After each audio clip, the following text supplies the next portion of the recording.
요나서 4장 말씀입니다. 요나서는 이제 북이스라엘의 여로보암 2세 때 활동했던 요나, 장소는 이 아수르의 수도 니느웨에서 활동했던 요나의 선지자에 관련된 말씀입니다. 그 상황을 보면은 이 아수르라는 나라는 북이스라엘을 계속 괴롭혔습니다. 그래서 북이스라엘은 아수르를 굉장히 싫어합니다. 마치 우리나라와 일본과의 관계에서 일본이 우리나라의 은혜를 받았음에도 불구하고 임진왜란 또 그 식민 우리나라를 이제 또 침탈하고 하는 이런 것, 그리고 계속 또 왜구들이 그 해안가에서 백성들 괴롭히고 했던 그런 역사적 그런 상황들, 그리고 최근에 그런 자신들이 우리나라를 그렇게 강탈하고 위안부를 비롯해서 여러 가지 죄악들을 저질렀음에도 불구하고 끝까지 그 죄를 또 뉘우치지 않고 계속 우리를 괴롭히고 이런 상황들 아닙니까? 무역 보복이나 하고 그러한 나라이기 때문에 대한민국 사람들은 대부분 여러 나라들 중에 이제 일본을 가장 싫어합니다. 그래서 반일 감정이 굉장히 크지요.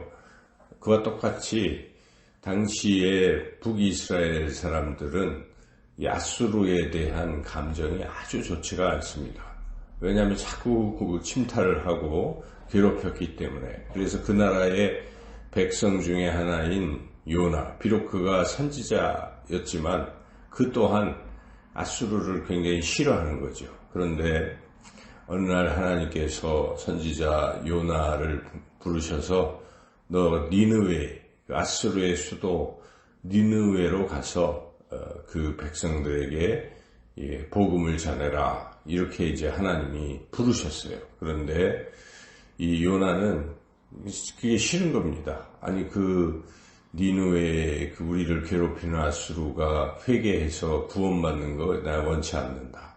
그래서 하나님이 다시스로 니느웨로 가라고 그렇게 말씀하셨지만 니느웨로 가지 않고 다른 쪽 다시스로 이제 도망을 친 것이죠.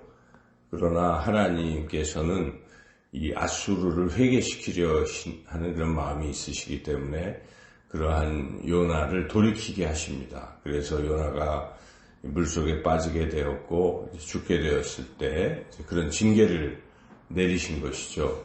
그러나 하나님께서는 요나에게 징계를 내리셨지만 완전히 진멸하시는 것이 아니라 돌이켜서 사명을 감당하라는 뜻에서 이제 그런 징계를 내리신 것이고, 요나가 물속에서 이제 거의 빠져 죽게 되었을 즈음에 하나님께서 큰 물고기를 예비해 두셔서 요나를 삼키셔서 일단 요나가 물고기 뱃속에서 사흘 동안 살아 있었죠. 물론 괴로운 시간들인데 그때 요나가 깨닫고 아이고 내가 잘못했구나 하고 물고기 그 뱃속에서 하나님 앞에 간절히 회개의 기도를 드리고 하나님께서 그 기도를 들으셔서 이 물고기가 육지에다가 토해냈습니다. 요나를. 그래서 요나가 살아났죠. 그래서 요나가 이제 뒤늦게 회개하고 아수르로 가서 이제 하나님 주신 사명을 감당합니다.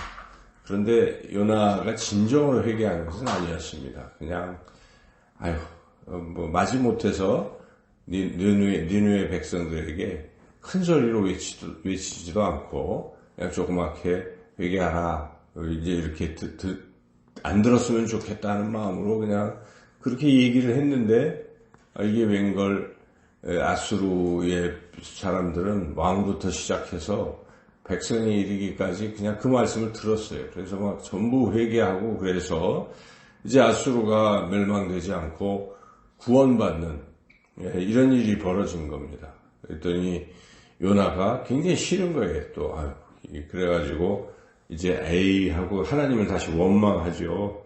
그래서 오늘 읽었던 4장에 보면 요나가 매우 싫어하고 성내며 이렇게 시작이 됩니다. 그래서 아주 그냥 화가 난 거예요.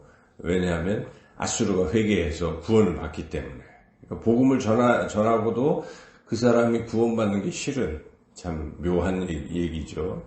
예, 그래서 싫어해서 하나님 앞에 기도해요. 차라리 저를 죽여주세요. 저 니느웨가 회개해서 구원받는 건 죽기보다 싫습니다. 이렇게 이제 기도를 하는데 하나님께서 그 기도를 들으시겠습니까?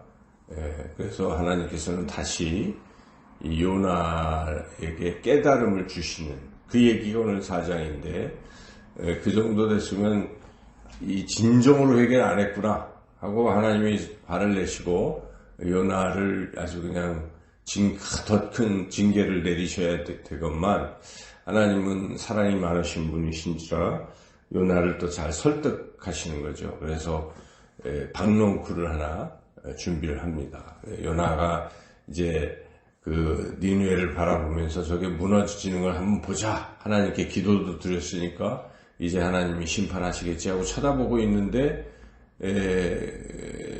이 막 햇볕이 또 쨍쨍 쬐는 거예요. 그래서 아유 더워 죽겠는데 그때 하나님께서 박농쿨을 예비해서 요나를 이렇게 햇볕으로부터 차단해 주십니다. 그러니까 요나가 굉장히 좋은 겁니다. 야, 이 햇빛을 가릴 수 있구나. 그런데 하나님께서 곧 이 박농쿨을 싹 제거를 하십니다. 제거를 하시고 그리고 오히려 더 뜨거운 동풍을 막 이렇게 불게 하시니까 요나가 이제 더워 죽겠는 겁니다. 그래서 막 하나님 앞에 불평합니다. 아유, 더워 죽겠어요. 차라리 죽여주세요. 이 지경에 이르렀을 때 하나님이 말씀하십니다. 네가 그 박농쿨이 없어가지고 지금 이렇게 차라리 죽었으면 좋겠다 하고 너는 박농쿨을 그렇게 존귀하게 여기는데 나 같으면 어떻게 되냐 하고 하나님께서 너도 아끼지만 나는 이 니느웨 사람들 나도 아낀다는 것입니다. 니느웨 12만 명의 이 사람들과 또 가축, 동물 다 내가 어찌 아끼지 않겠느냐. 오늘 11절 한번 읽어보겠습니다. 하물며 이 큰 성읍 니느웨에는 좌우를 분별하기 못하는 자가 12만 명이요 가축도 많이 있나니 내가 어찌 아끼지 아니하겠느냐 하시니라. 이게 이제 요나서의 결론인데 이 마지막 절에 내가 어찌 아끼지 아니하겠느냐 이게 바로 하나님의 마음이라는 것입니다. 우리가 이 하나님의 마음을 품을 필요가 있습니다. 우리 하나님은 모든 사람이 다 구원받기를 원하신다. 이게 하나님의 마음이에요. 우리 같아서는 아유 나를 괴롭히는 저 원수를 하나님이 징계하시고 이런 마음들이 들잖아요. 인간들은. 그런데 하나님은 그렇지 않습니다. 하나님은 모든 인류를 다 사랑하신다. 심지어 나의 원수도 하나님은 사랑하신다 하는 것을 우리가 알아야 합니다. 그래서 하나님은 모든 사람이 구원받기를 원하신다. 그래서 성경 말씀에 하나님은 모든 사람이 구원받기를 원하시며 이런 말씀이 있지 않습니까? 그래서 악인이 죽는 것을 하나님께서 기뻐하시겠느냐? 악인도 회개하면 구원하신다. 이것이 하나님의 마음입니다. 그래서 우리는 늘 그 하나님의 마음을 가져야 돼요. 그래서 하나님께서 원수도 사랑하라. 우리 예수님이 산상설교에서 말씀하시기를 원수도 사랑하라. 너를 괴롭히는 사람이 있으면 오른뺨을 때리면 왼뺨도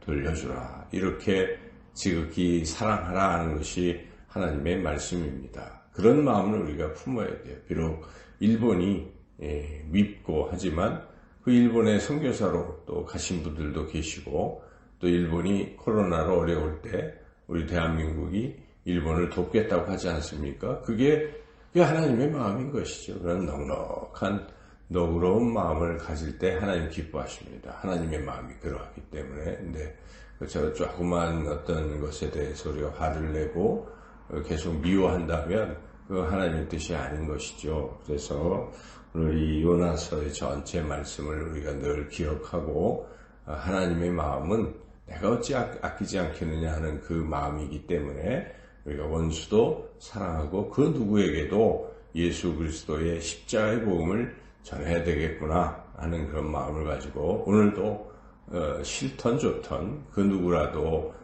주의 복음을 우리가 전하는 그러한 하루, 또 그런 분들을 위해서도 우리가 기도하는 오늘 하루의 삶을 살아가시기를 주님의 이름으로 축원합니다.